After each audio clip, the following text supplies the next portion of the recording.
Buenas noches, muchas gracias por su presencia.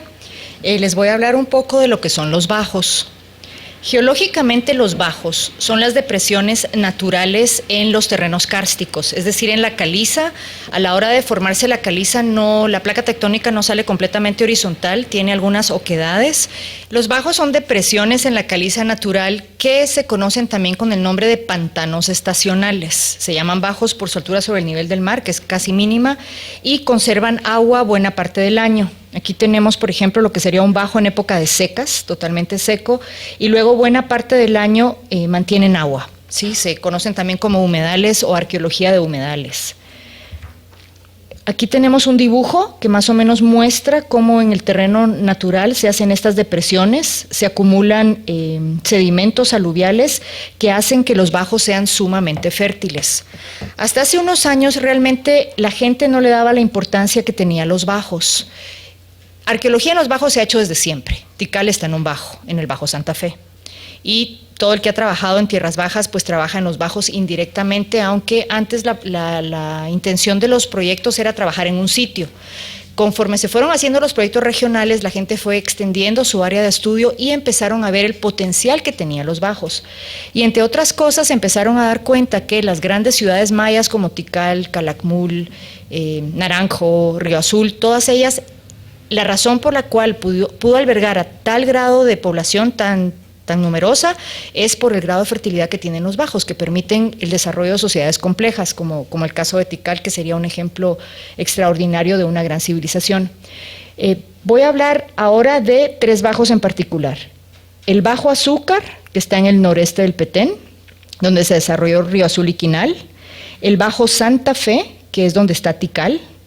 Y el Bajo La Justa, que es donde está Yaxha, Nacum y Naranjo, que son los tres bajos que he tenido la oportunidad de trabajar desde hace varios años.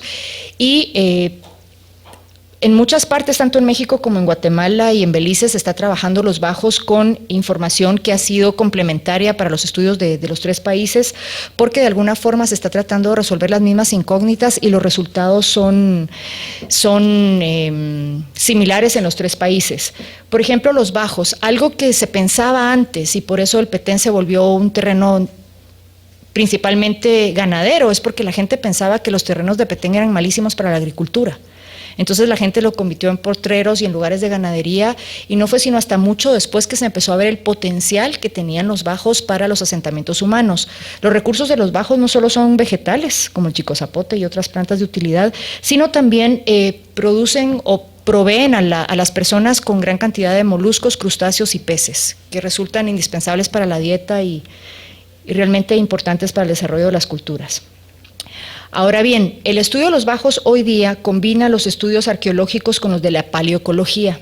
O sea, uno va a excava y encuentra, por decir, elementos hidráulicos que explican un poco la modificación al paisaje, la adaptación de los mayas a su medio ambiente y cómo aprovechaban estas áreas y estos recursos, y a la vez todos los resultados que se recolectan ya no solo son arqueológicos, sino ya estamos hablando de semillas, esporas, variaciones y calidades de suelo, presencia de hierro, pH de los suelos y demás, y la combinación de estos estudios son los que nos van a dar los resultados, que es lo que ha hecho que el estudio de los bajos sea sumamente interesante en épocas recientes, sobre todo no solo para ver la modificación al paisaje de los antiguos mayas y su adaptación, sino también ver las consecuencias y las secuelas que ha dejado hasta nuestros días. O sea, la interacción humana de alguna forma siempre va a dejar huellas imborrables.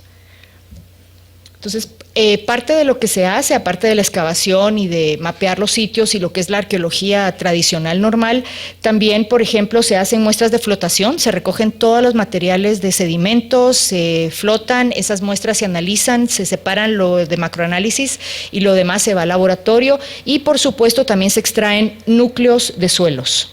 Los núcleos de suelos los extraemos tanto de lugares secos como de cuerpos de agua que mantienen el líquido permanentemente, porque eso permite la mejor conservación del polen. El polen nos va a dar muchos datos acerca de qué plantas habían, si ha cambiado el paisaje, recurrencia en especies, ausencia de especies, y sobre todo, con suerte, a veces se puede fechar.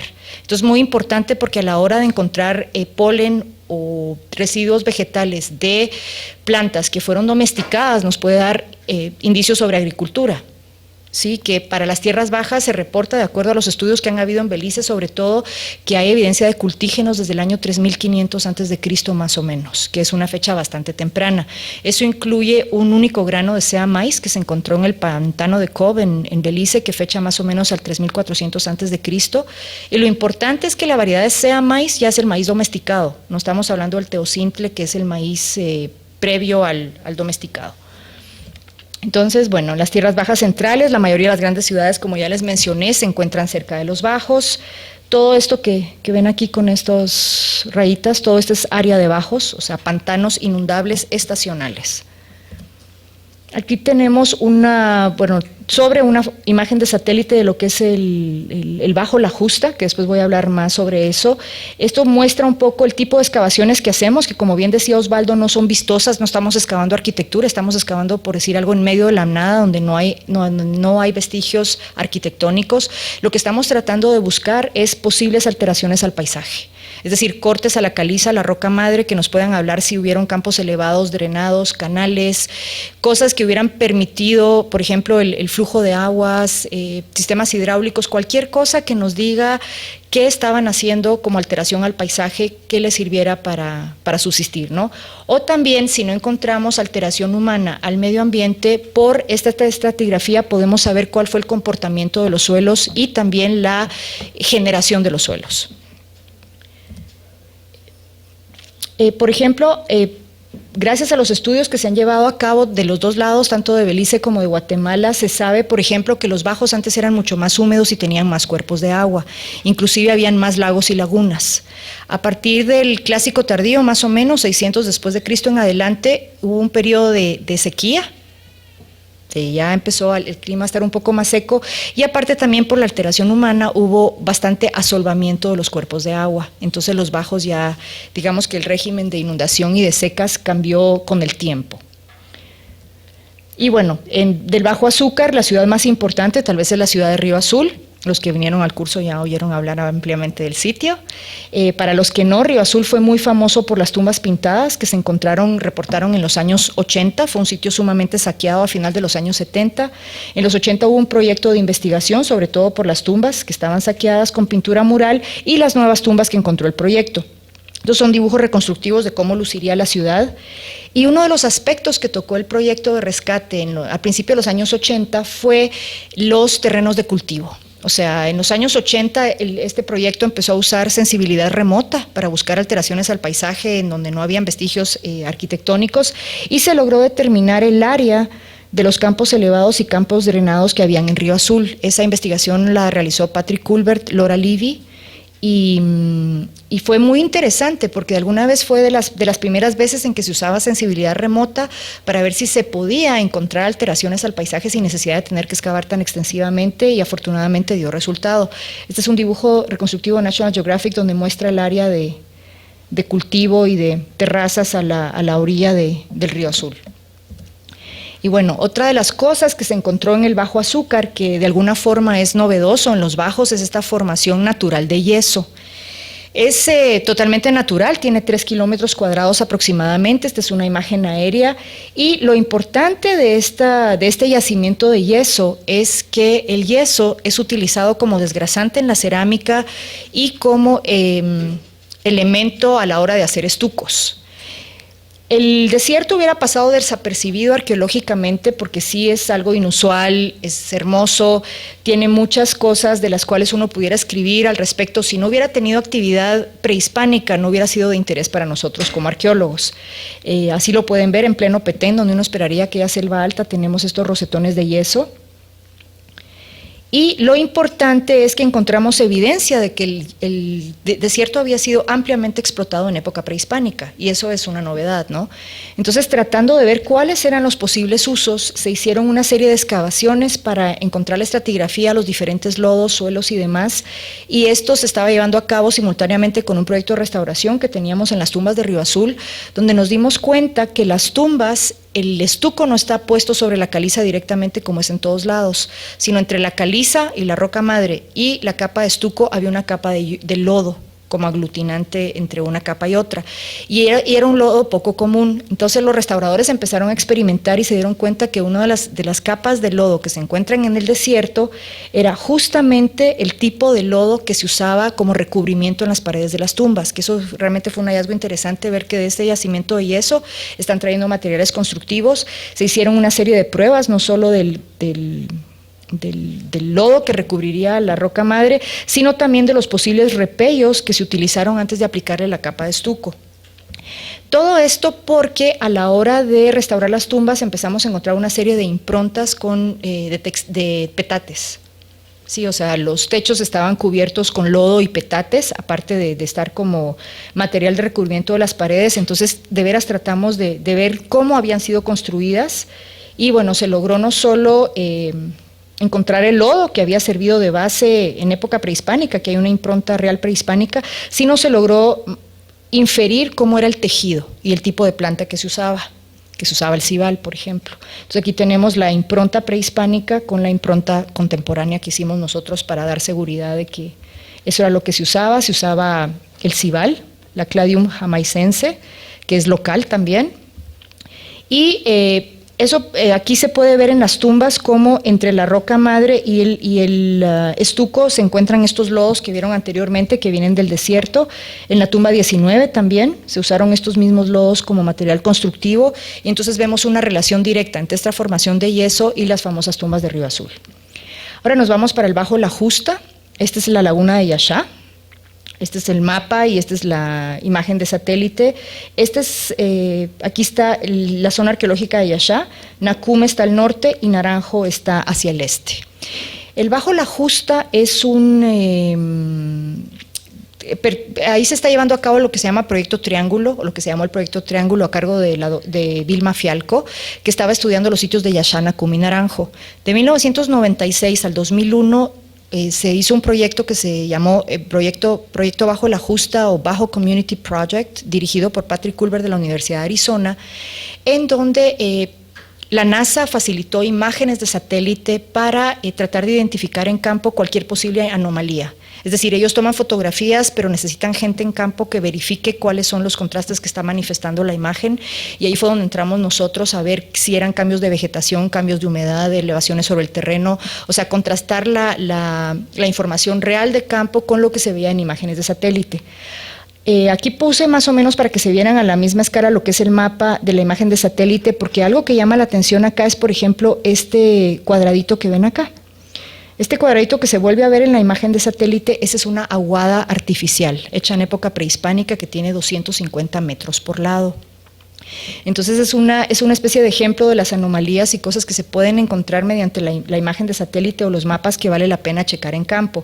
Y aquí con el mapa podemos ver, por ejemplo, cómo se ven las partes que son más inundables, o sea, las más bajas, que en este caso están con este asurado, y aquí aparecen como con una tonalidad morada.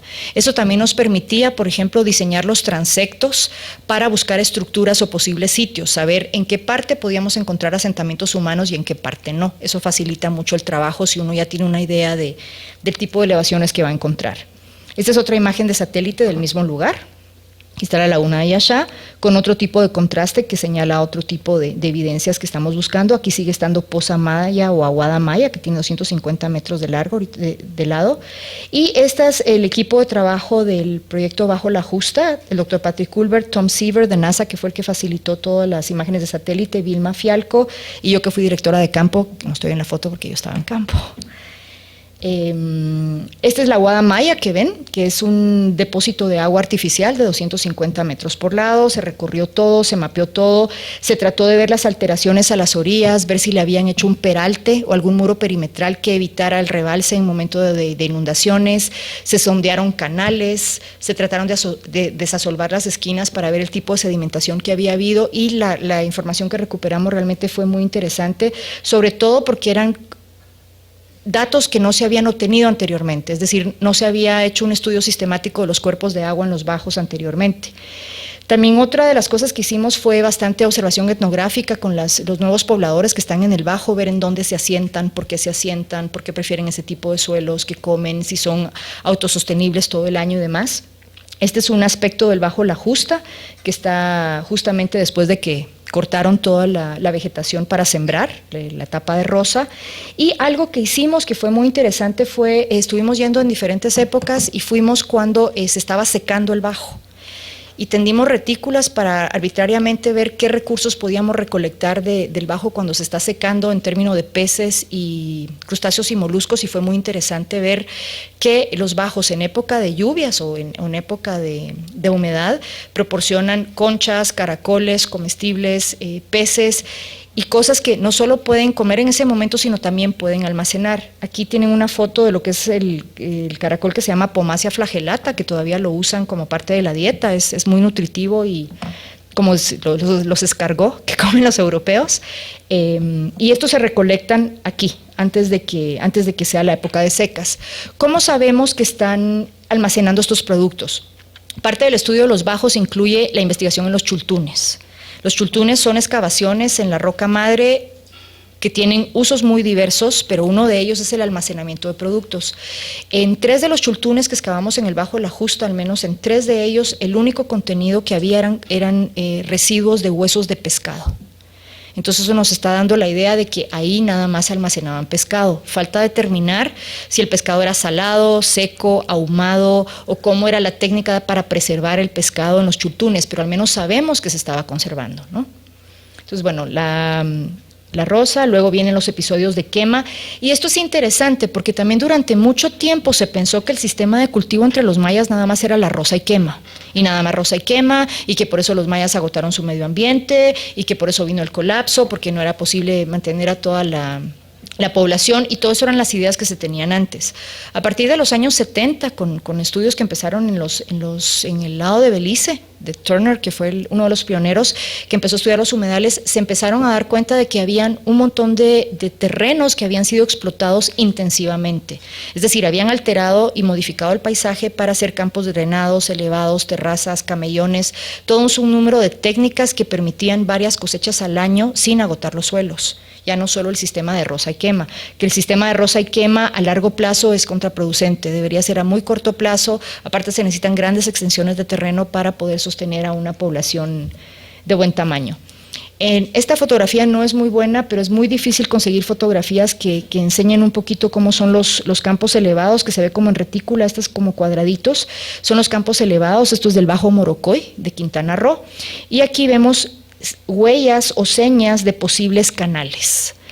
Y ya hay un libro excelente de Siemens, donde él presenta muchos campos de agricultura intensiva y con varias fotografías en blanco y negro, aéreas y demás, donde se puede ver desde el aire estas alteraciones al paisaje, ¿no? Que uno va, luego excava y confirma si efectivamente sucedieron o no.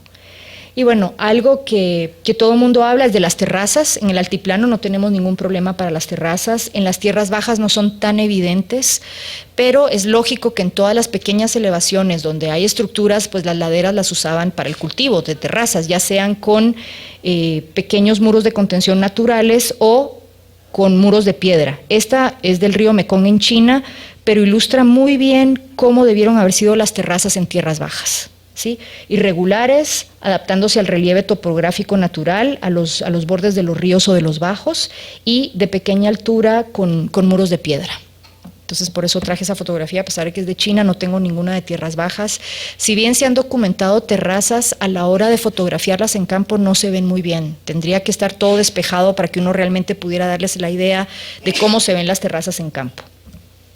Y bueno, esto es un dibujo de Nick Dunning del Bajo Donato, cerca de San Bartolo, de cómo son las terrazas en el área maya. O sea, está la pendiente natural y van haciendo pequeños muros de piedra de contención con otros materiales de retención para detener la tierra, los sedimentos que son fértiles a la agricultura, y se van haciendo esta especie de terrazas, ¿sí?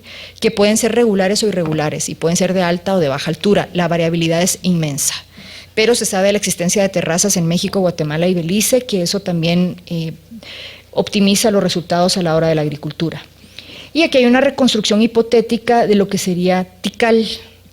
Tikal, se ha hablado mucho del sistema hidráulico de Tikal, o sea que las plazas tienen ciertos desniveles para desviar el agua hacia depósitos artificiales que permiten sostener a la población y proveerles del líquido vital en época de secas. Pero además de estos desniveles, esta es la topografía natural de Tikal, es una reconstrucción hipotética, aparte de que las plazas van drenando el agua a todos estos depósitos, también aquí en estas curvas de nivel, lo que están señalando es que todas estas pequeñas elevaciones son aprovechables en términos de terrazas. ¿Sí? O sea, donde no hay estructuras, pero que el terreno se presta, lo más seguro es que haya habido terrazas para optimizar la agricultura. Otra cosa que nos dimos cuenta a la hora de estudiar el Bajo La Justa durante 6 años fue la calidad de los suelos. Sí, durante mucho tiempo se había pensado que de veras los bajos eran inútiles, ahora sabemos que hay muchas clases de bajo, no todos los bajos son buenos para la agricultura. Pero aquí tenemos, por ejemplo, la roca madre, donde pueden ver el proceso de formación de suelo, que es totalmente negro, orgánico, excelente para agricultura y aparte con buena densidad, no son suelos tan superficiales como se pensaba, así es como se ve en seco el suelo de los bajos. Y parte del proyecto hicimos lecturas de humedad durante todos los años que estuvimos trabajando y, por ejemplo, vale la pena mencionar el año 1997, que fue uno de los veranos más secos que tuvo Guatemala. Las lecturas de humedad reportaron 90% de humedad natural. Para un verano sumamente seco implica que la humedad se mantiene a pesar de que el clima esté muy caliente, sea seco, y eso hace pensar que podría llegarse a producir hasta 3 cosechas sin necesidad de irrigación, que eso es un dato interesante. Y bueno, la diferencia de los bajos, tenemos los bajos de arbustos, al menos es la clasificación que nosotros manejábamos, bajos de arbustos, que serían estos, arbustos de baja altura, donde los suelos son pésimos para la agricultura, aquí no va a haber ninguna modificación al paisaje para agricultura, ni tampoco van a haber mucha arquitectura, salvo en las pequeñas elevaciones del terreno, pero los bajos de arbusto definitivamente no son los lugares donde vamos a buscar arquitectura, la vegetación es muy densa, de baja altura, y los suelos son malos. Luego tenemos ya los bajos intermedios, que es donde ya se empiezan a mezclar los arbustos con las palmas. Con palmas me refiero a guano, botán, corozos y demás. Esto ya es un bajo intermedio, aquí ya tenemos la existencia de algunas palmeras. Y aquí sí ya la densidad de arquitectura aumenta, es decir, aquí hay más asentamientos que en los bajos de arbustos. Y el mejor bajo para la agricultura son los corozales. Sí, los bajos son altamente fértiles, riquísimos en agricultura y la mayoría de sitios grandes están cerca de corozales. Aquí tenemos una vista de lo que son los corozales, que hay otra, estos son los corozos y este es el suelo que uno espera ver en los corozales, altamente orgánico y rico para la agricultura. Y otra de los aspectos importantes a estudiar en los bajos son los cuerpos de agua. Los cuerpos de agua dan una gran cantidad de información, ya sea que hayan sido modificados por el ser humano o no. Si fueron modificados por el ser humano, nos habla un poco de las técnicas constructivas, del volumen de agua que usaban y nos da cierto tipo de información. Y también nos puede proveer con buenas columnas de sedimentos en donde se conserve polen o se conserven algunos otros elementos que nos sirvan para entender lo que estaba pasando culturalmente. Pero aún así, si hay cuerpos de agua que no han sido utilizados por el hombre, también proporcionan gran cantidad de información en cuanto a polen, materiales para fechamientos y ver cómo fue el comportamiento de la selva durante todo el tiempo desde que mantuvo agua.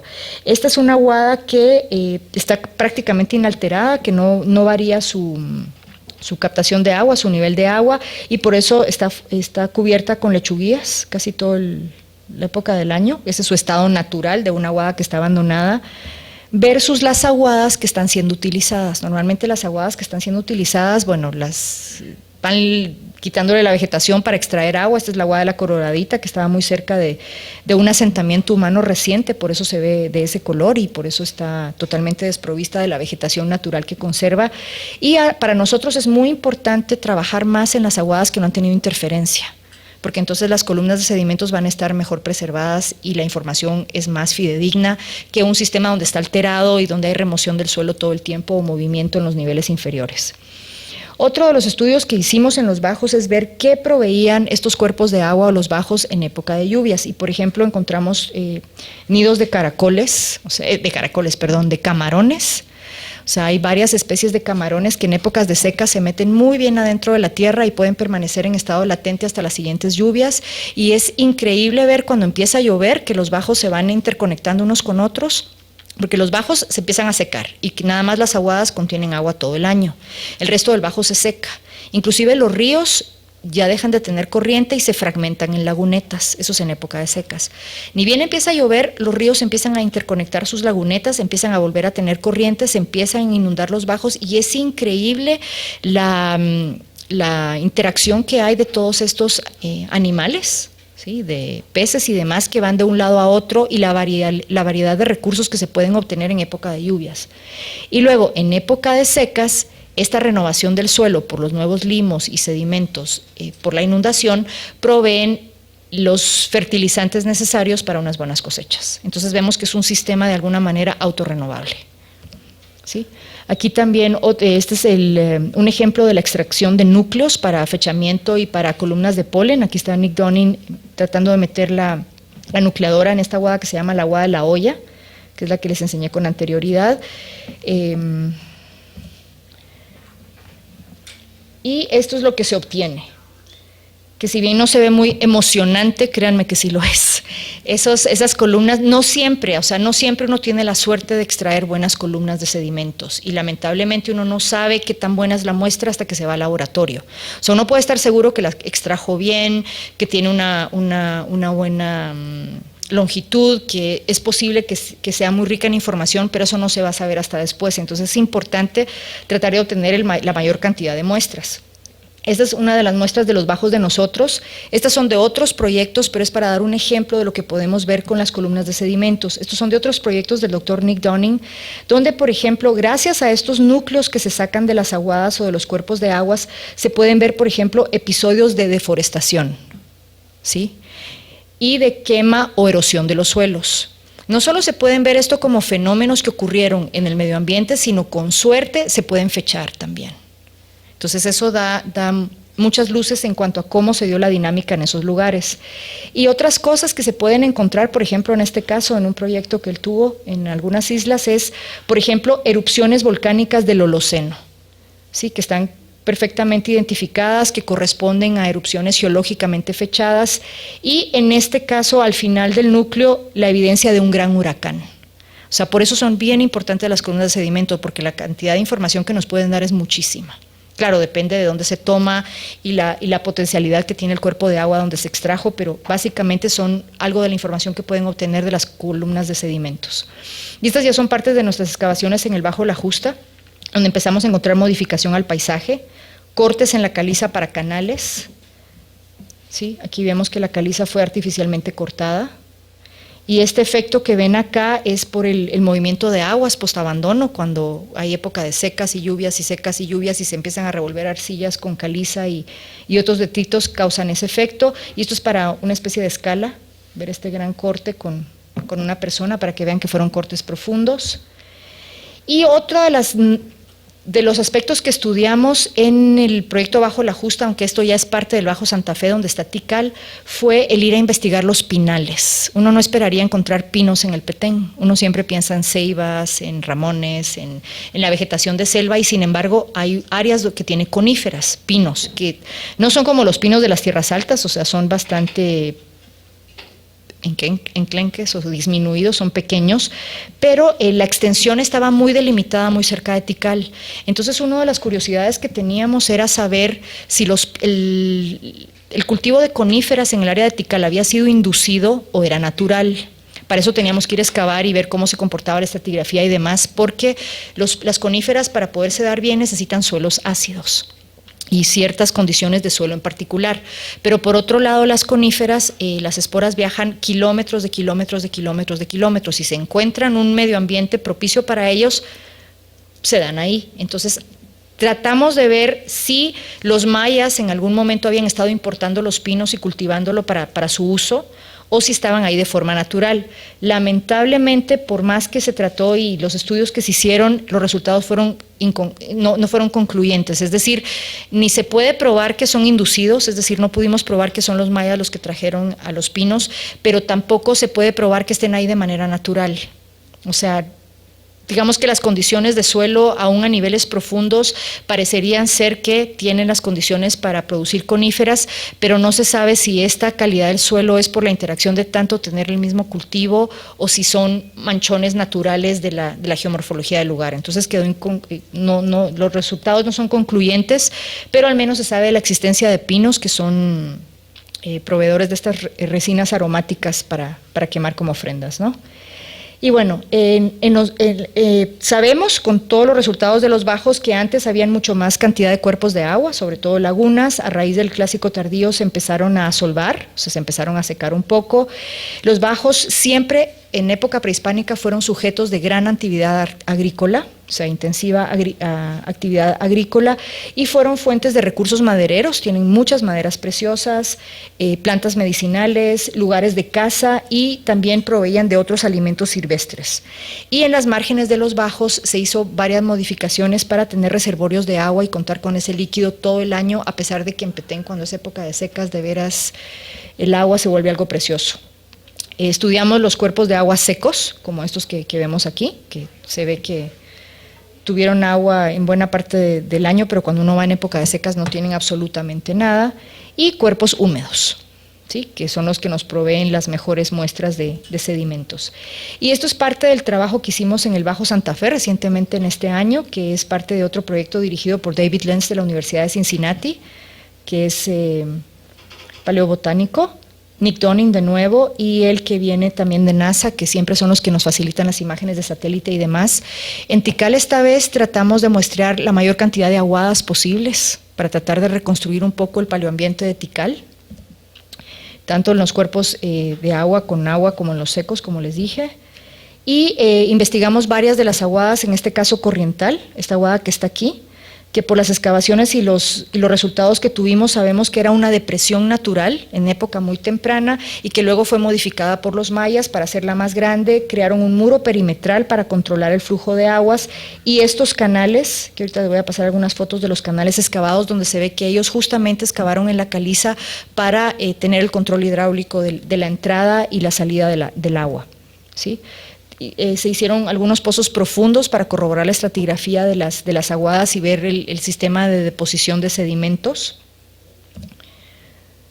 Digamos, esta parte está abajo de esta, o sea, son más de 4 metros de excavación de profundidad, ¿no? Se sacaron muestras de suelo de todas partes, para flotación también, y con ideas de fechamiento.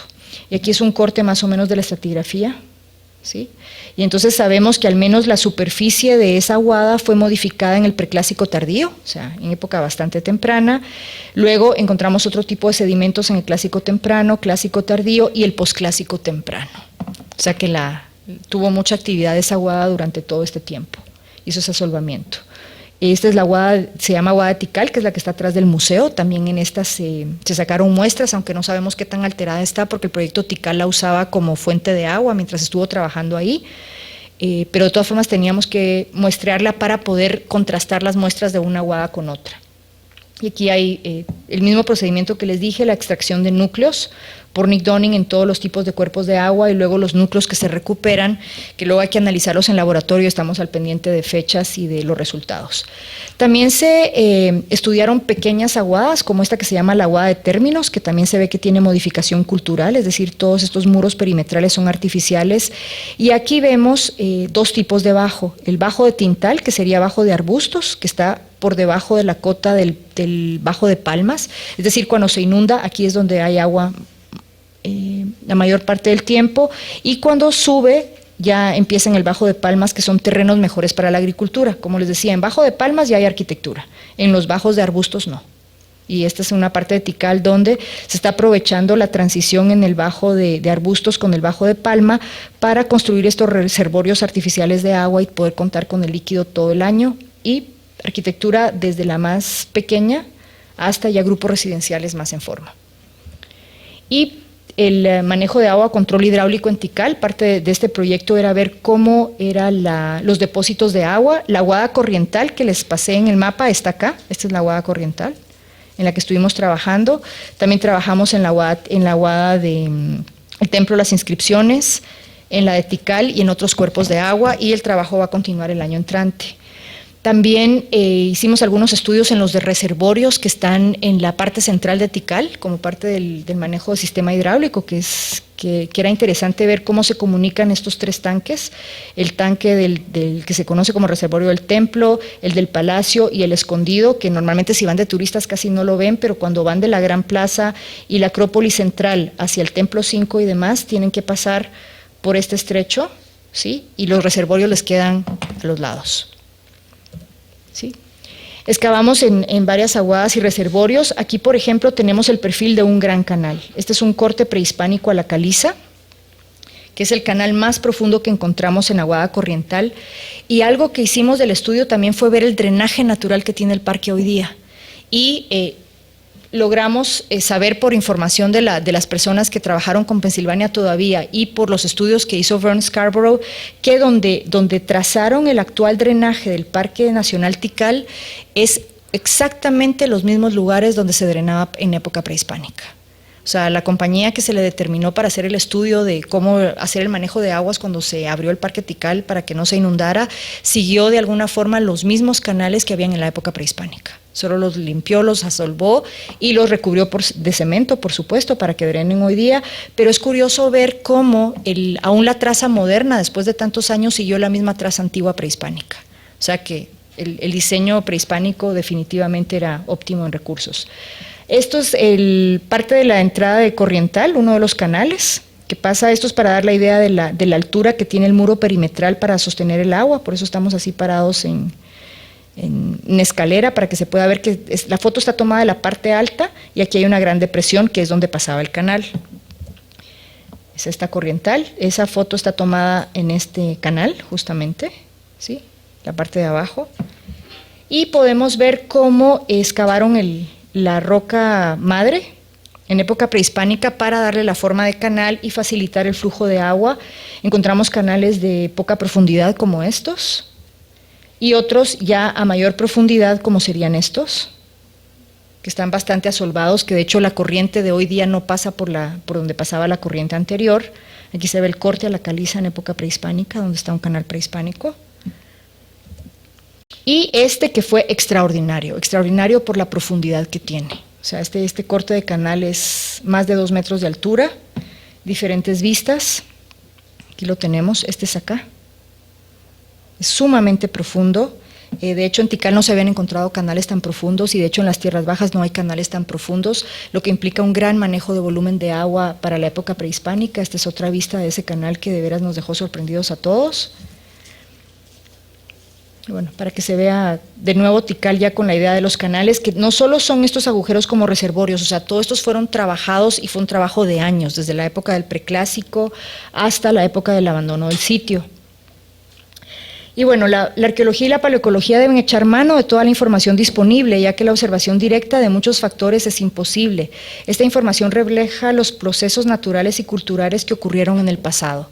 Entonces, la investigación arqueológica, como les digo, en los bajos, de excavación, de sistemas hidráulicos, de modificación al paisaje y demás, aunado con las columnas de sedimentos que proveen polen, semillas y todo lo demás, nos permite de alguna forma reconstruir cómo era el paleoambiente de aquella época y ver qué resultados o qué efectos tuvo los asentamientos humanos en esa región.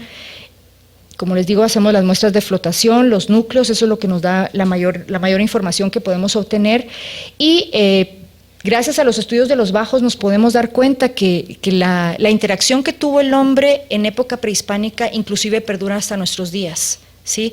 Parte del proyecto que está haciendo David Lenz es, por ejemplo, sacar el DNA de la Manilcara zapota o chico zapote para ver si él puede determinar si las especies si los árboles o los ejemplares que quedan todavía dentro del parque fueron domesticados o no. O sea, a ver si realmente el chico zapote fue una planta domesticada o no, si solo se recolectaba en su estado natural o si de veras los mayas llegaron a cultivarla a tal manera que ellos podían tener sus bosques de chico zapote para su propia cosecha, ¿no? Eso lo va a determinar las muestras que se tomaron y los estudios de DNA de esa especie en particular. ¿El concepto de chinampa lo maneja usted en esos bajos? Chinampas propiamente son las del centro de México. Para las tierras bajas, Simen les denominó camellones. Y la diferencia con los campos drenados y elevados es que, por ejemplo, los campos elevados son nada más cortes a la caliza como los que le enseñé en las fotos, los cortes que tuvimos. Se hacen cortes, ¿sí? Y esto se pone en la parte superior como en las chinampas, pero las chinampas del centro de México ya son más elaboradas como tablones y ya son mucho más anchas.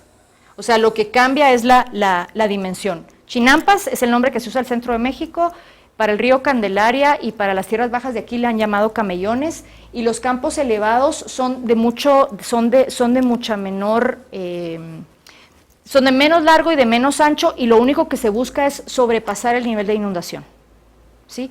Y en cambio en las chinampas o en los camellones la diferencia es que cuando hay agua, cuando hay un nivel de agua más o menos, se cultiva aquí, y cuando ya se secó completamente, también se cultiva aquí abajo. Esto es en los camellones, en las chinampas. En los campos elevados, solo en la parte de arriba. ¿Sí? Esa es la gran diferencia, pero sí se usa el término, pero no lo empleamos en estos bajos porque realmente no tenemos esto. Usted mencionó que en el 600 después de Cristo Ajá. Comienza un periodo de sequía. A través de los bajos se puede determinar cuánto tiempo duró ese periodo. No solo a través de los bajos. Yo dije a partir del 600, dije esa fecha porque es a partir del Clásico Tardío, y el Clásico Tardío empieza a partir de esa fecha, el periodo. Ahora, las sequías se dan mucho después, se dan como alrededor del año 800, pero no solo es la evidencia de los bajos. Usted en las columnas de sedimento puede ver estos periodos de sequía, pero aparte esto está reforzado con otra serie de estudios que hay en otras partes y en otras lagunas y en otros cuerpos de agua, donde hace ver que el régimen de lluvias disminuyó y que los niveles constantes de los cuerpos de agua eran mucho más bajos. Y como señalan los estudios de Nick Dunning, en algún momento habían, digamos, más lagos, y con el tiempo, a partir de esta fecha del Clásico Tardío, más que lagos lo que tenemos son estos bajos, es decir, estas extensiones de terreno donde de repente no hay agua. Por eso son pantanos estacionales, ya no son lagunas que tienen agua perenne, ¿sí? Pero sí, es justamente a través del estudio de los bajos que se puede determinar eso. El periodo de sequías, mire, han sido intermitentes, o sea, han habido sequías a todo lo largo de la historia. Sí hubo sequías al final del Preclásico Tardío, hubo más o menos alrededor del año 550, poquitas, y donde más hubo fue más o menos, digo, yo no le tengo las fechas exactas, también es muy difícil fecharlas exactamente, pero como un periodo de 100 años casi. Pero así de intermitentes, es decir, no es que haya habido una sequía absoluta, pero sí son periodos de sequía si se comparan con los anteriores y con los posteriores. Y de hecho hay un libro de Richard Gill que se llama The Great Mesoamerican Droughts, que son las grandes sequías mesoamericanas, que él tiene ahí muchos datos de las sequías, del régimen, de la alteración del régimen pluvial con fechas y demás, y no solo son las sequías, estas alteraciones del clima están aunadas a otros procesos en la Tierra, como el proceso de erupciones volcánicas, por ejemplo. Hay erupciones volcánicas fechadas geológicamente, y sabemos que cuando hay una erupción volcánica, esto trae cambios en el régimen pluvial. En los lugares donde hay mucha agua, hay sequías, y en los lugares a veces secos empiezan a haber inundaciones. Entonces es como toda una concatenación de eventos naturales que se están dando en el planeta, que no es solo el fenómeno de la sequía, sino tiene mucho que ver con si hubo o no fenómeno del Niño, si hubo erupciones volcánicas, temblores, todo este tipo de cosas que a la larga afectan al planeta. Ese libro puede leer que se trata específicamente de eso, las grandes sequías mesoamericanas, y el autor se llama Richard Gill. ¿En qué laboratorios le analizan esos núcleos? Los núcleos de sedimento se fueron ahora a la Universidad de Cincinnati y van a ser analizados en el laboratorio de geología de esa universidad. Y se fueron hace unos meses, por eso es que todavía no tenemos resultados. Con estos estudios de sedimentos se pueden también determinar las cuestiones de las últimas glaciaciones. Por ejemplo, claro, en el lago Petén-Itzá, creo que hubo un estudio del Instituto Tecnológico de Zúrich y de la Universidad de la Florida que tiene que ver con polen y con glaciación. Igual en los bajos se puede determinar No en los bajos, en los cuerpos de agua. Okay. ¿Sí? O sea, entre más estable es el agua, o sea, entre más constante es el nivel del agua, mejor va a ser su muestra. O sea, no es realmente en los bajos propiamente, sería en las aguadas, en las lagunas o en los cuerpos de agua. Cuerpos de agua. Así. Sí, porque puede ser cualquier cosa. Claro, y cuerpos de agua que no estén en movimiento, los ríos no nos sirven. Sí, tienen que ser cuerpos estacionales, ¿sí? Ahora, los bajos que a veces se secan, no, porque justamente es esto, seca humedad que altera muchas veces el registro, y aparte el polen así no se conserva. Y sí se necesita que tenga un grado de conservación mínimo para poderlo analizar y poder dar las fechas y todo lo que se espera. Pero sí, todo como le enseñé en esas muestras, digo, esas muestras no son de nuestro proyecto, pero ahí se pueden detectar erupciones volcánicas, episodios de huracanes, episodios de sequía, rosa, quema, deforestación, todo eso, con una buena interpretación, eso le va a aparecer en la columna de sedimentos específicamente. ¿Se han encontrado restos humanos en estos desechos que hayan sido arrastrados por alguna catástrofe, algo así? Nosotros no. No, y aparte si hubieran sido arrastrados los restos humanos y están expuestos al medio ambiente, no llegarían a nosotros, es decir, serían nosotros no. ¿El yeso encontrado cerca de Río Azul solo fue utilizado en Río Azul o también en otros sitios? No lo sabemos. Este fue el primer año que tomamos muestras.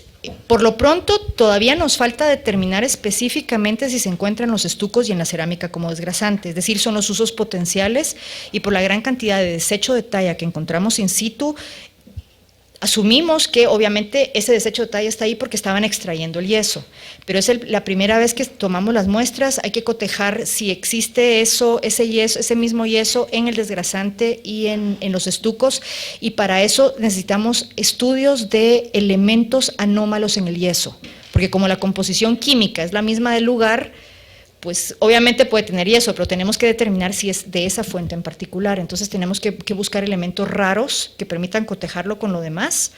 Si le sirve de algo, por ejemplo, al menos los estucos de Río Azul no son blancos como en todas partes, y tienen mucho el color de esta fuente de yeso, que son más beiges, grisáceos, no son estucos blancos como las de otras partes.